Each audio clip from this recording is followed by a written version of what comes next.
They start to rev up now for the first moto of 250 action from Binghamton, New York. It's underway. Not a bad start for Ricky, but oh, Mike Larocco's got a nice edge.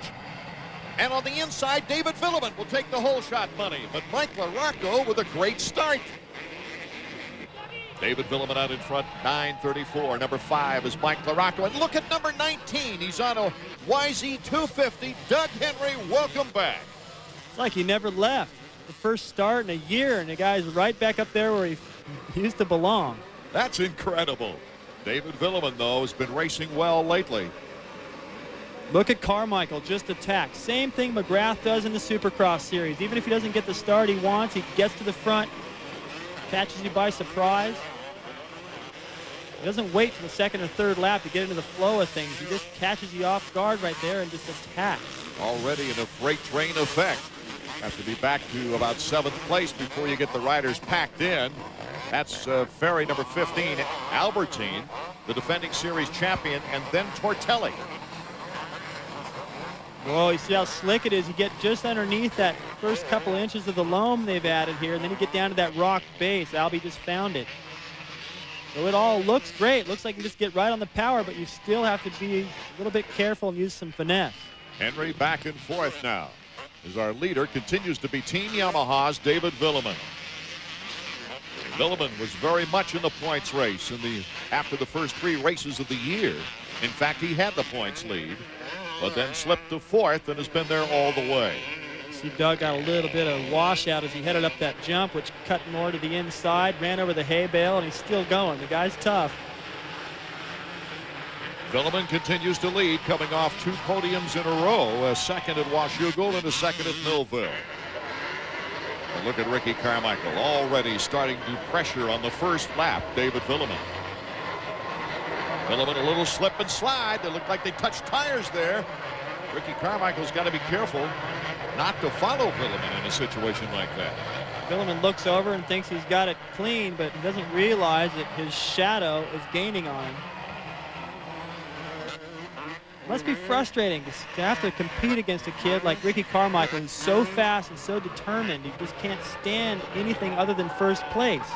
So it takes a little bit of the fun out of racing. You start to have to ride so fast, it's a little bit scary. Sebastian Tortelli back in 10th.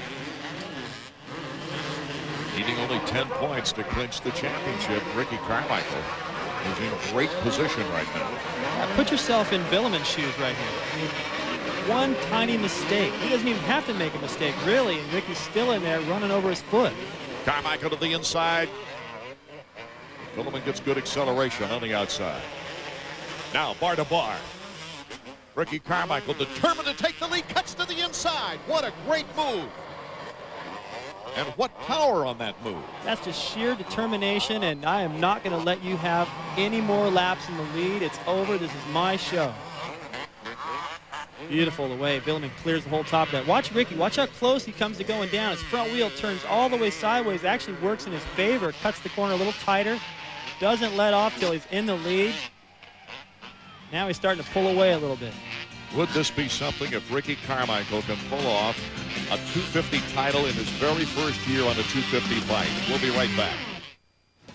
Of all the racetracks on the AMA Chevy Trucks National Tour, Broome-Tioga might offer the most obstacles. It's got sawdust, the big hills, the rocks, the stadium jumps, just about everything.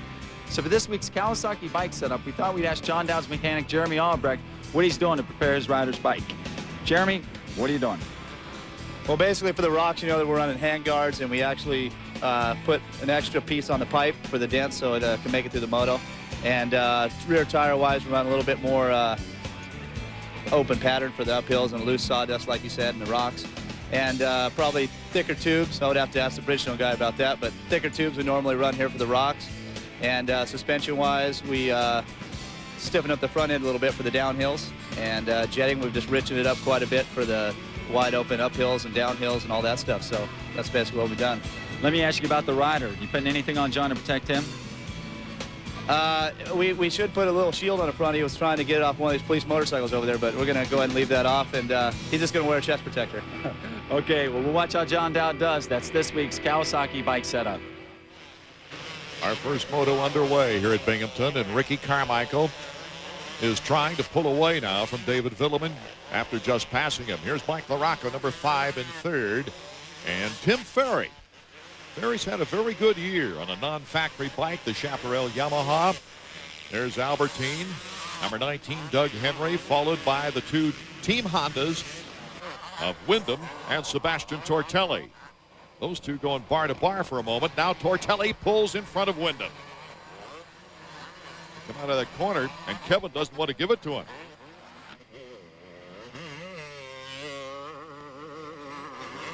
Lots of off-camber on this track, and Tortelli now taking advantage of it. This is a wide open place to pass here. The track 40, 50 feet wide. Look at that. Doug just gets the edge out of the corner. He pushes Tortelli wide. That gets Wyndham in there.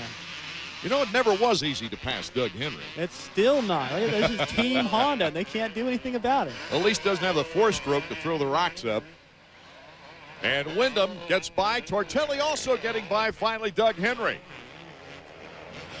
Well, Larocco kind of in a lonely ride by himself. Actually, looks like Ferry's starting to pick up slightly on him, and they've really opened it up over this, what I thought was a battle. It looks like it's going to shape up to be with the 2 Honda riders catching up to Albertine, looks like. Look at that double Wyndham's doing.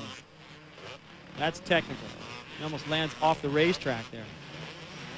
And puts the dirt and the rocks in Tortelli's face as they turn the corner. Now watch this. Tortelli thinks he's got the line. He's going to try to get into the berm, and Doug's back in kind of swaps over into him. The same thing happens here. He can't quite get into that berm, and he gets pushed wide. That allows Kevin to come by on the inside. So these guys are jockeying back and forth, trying to find their way around. They both finally get it done right here in the same corner. Remember, it was last year that Tortelli ran into the back of Henry that put him out for the season at Unadilla. Yeah, he's over this guy. Where's Carmichael? That's what he wants to see. Wyndham and Tortelli battling it out now, and Tortelli has the edge this time around. Reaches up, clears his vision. Front wheel does a little dance there. These guys are starting to pick up a little bit of space now in Albertine, so this could turn into a battle. These are points, just like in the 125 class. Roncada coming from behind. Tortelli has to get these points to preserve the title. Tortelli had the points lead until Unadilla last year. He had the points lead coming out of Unadilla by 4 points this year. But Shane Drew, his mechanic, looks concerned right now. The turning point, David, Troy, Ohio, after Unadilla, where he tweaked his ankle twice in both motos. Quite a serious injury, and that led to 3 fourth-place finishes over the next 3 races.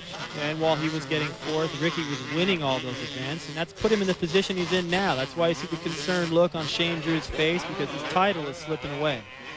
Greg Albertine announcing his retirement the week of Washougal. He's just kind of having fun right now. Well, I'll tell you what, that must be the name of the game. You hear Pastrana talking about it all the time, and he's really putting together some fine rides. I thought once he announced that you know, the season would kind of start to slide a little bit, to be kind of a farewell tour, but he has been on the gas, putting in some fine rides.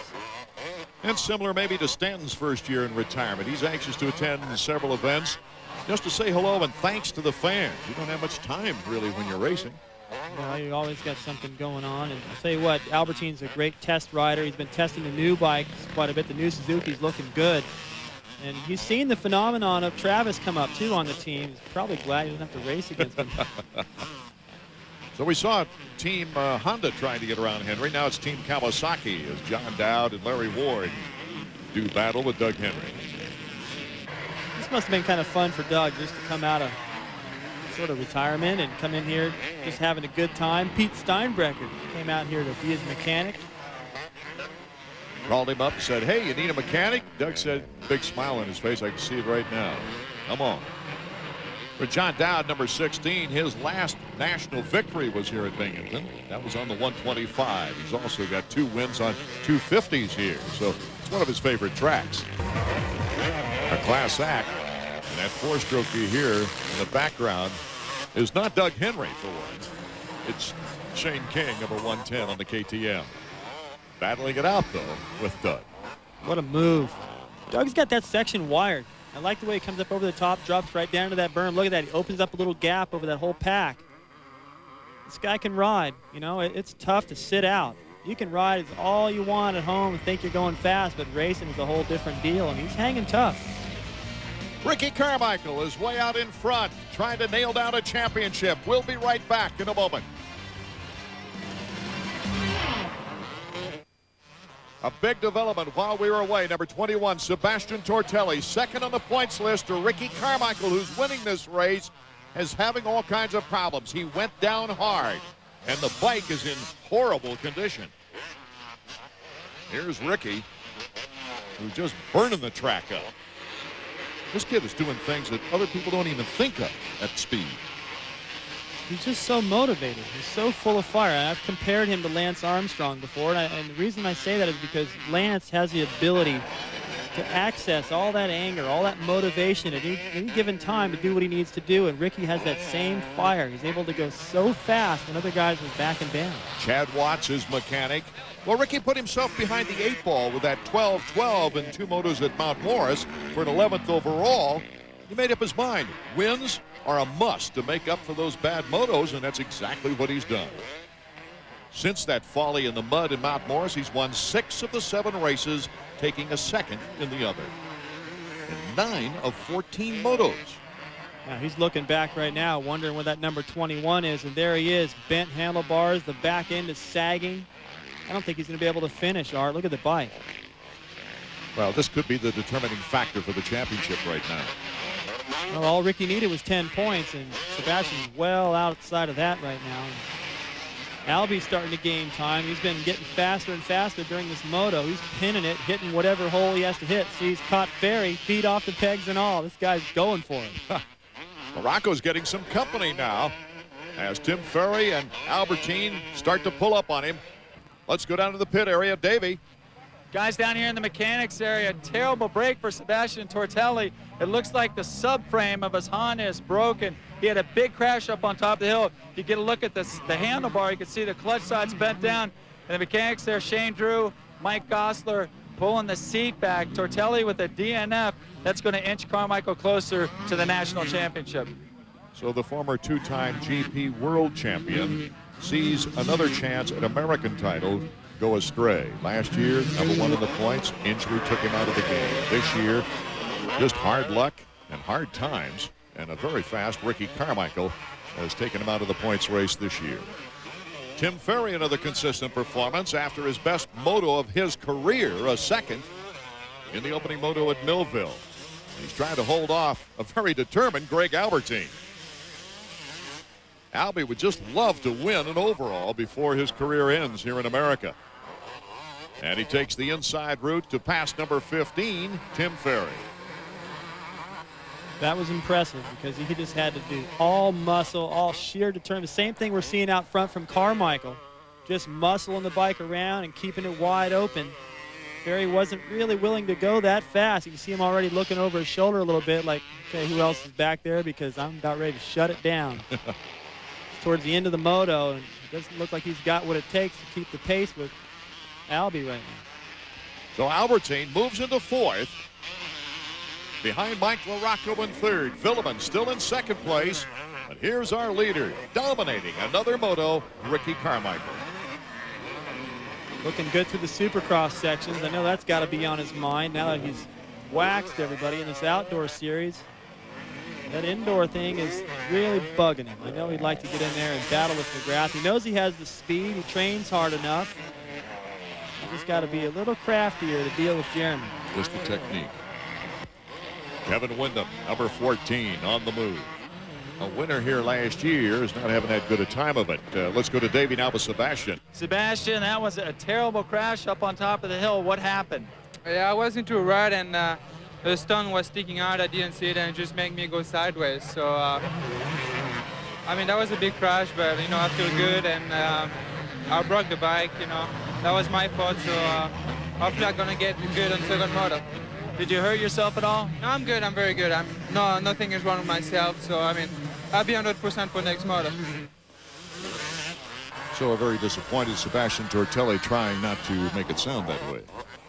Yeah, he still sounds all optimistic, but you know, you can pretty much see the look on his face. He realized this championship would be a miracle if he was able to grab it. Kevin Windham, of course, it's been published that he has signed a multi-year deal, multi-million-dollar deal as well with Team Suzuki.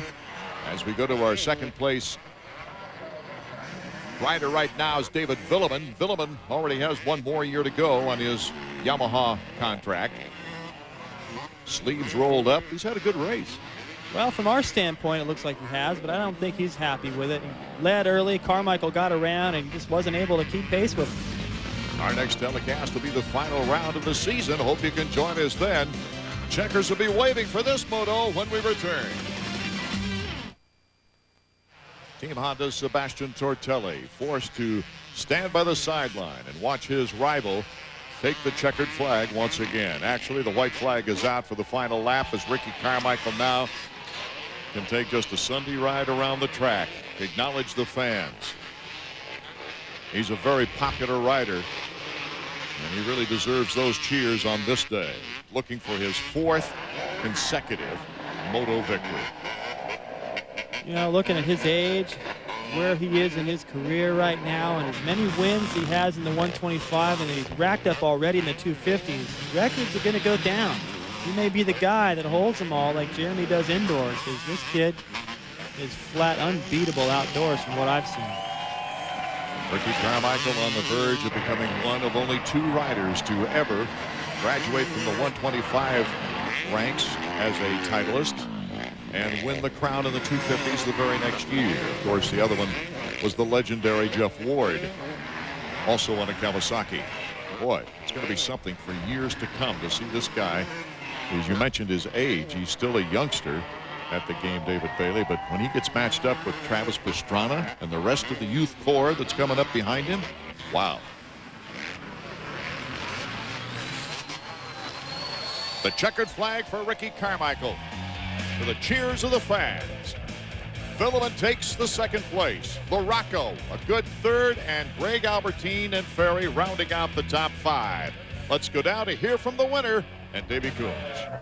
Ricky, I got to tell you, that was a command performance. Thanks, Davey. Got a pretty decent start again, and it feels good. I'm one step closer. I kept trying to look back where Sebastian was, and I seen him, and then I didn't see him, and I don't know what happened, but David got the whole shot, and I had to get by him and rode my own race, and I'm feeling good.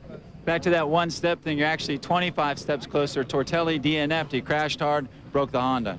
I feel bad for him. You know, he's a great competitor. He's a good sport. He's good sportsmanship, and I'm sad to hear about that. But at this point, I'll take it any way I can get it.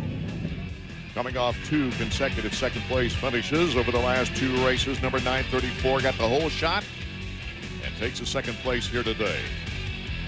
David, that was a good start and a good race, but Carmichael got you early.